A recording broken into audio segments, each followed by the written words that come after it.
This is the solution video for question 34 from part B of the 2019 ECAA paper.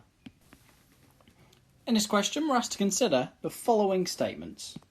1. X squared minus 3x plus 2 is equal to 0 if x is equal to 1. 2. X squared minus 3x plus 2 is equal to 0 only if x is equal to 1. And finally, x squared minus 3x plus 2 is equal to 0 if and only if x is equal to 1. And we're asked which of these statements are true, and we're given various options from none of them being true to all three of them true to pairs and everything in between. So the key to this question is just being careful with these conditions and double checking everything. So we're looking at this expression, x squared minus 3x plus 2.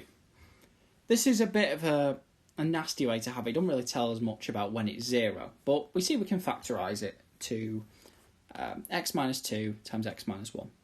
So looking at this will help us with determining if 1, 2 or 3 are true. So let's go through in turn and check them all. So statement 1. So x squared minus 3x plus 2 is equal to 0 if x is 1. So let's suppose x is 1. Then if we look at this, we see if x is 1, well certainly this is 0. So statement 1 does hold. Statement 2.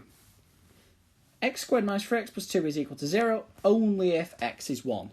So that means that if this is true, if this is equal to 0, it should imply that x must be 1. But if this is 0, x doesn't have to be 1, x could be 2. Because then 2 minus 2 is 0. So statement 2 is actually false.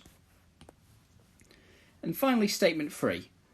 Well, we know statement 2 is false. So x squared minus 3x plus 2 equals 0 only if x is 1 is false. So certainly x squared minus 3x plus 2 equals 0 if and only if x is 1 must be false as well. Because basically statement 3 is 1 and 2, but 2 is false. So statement 3 doesn't hold. So 1 holds, 2 doesn't, 3 doesn't. This matches with option B. And so our answer is B.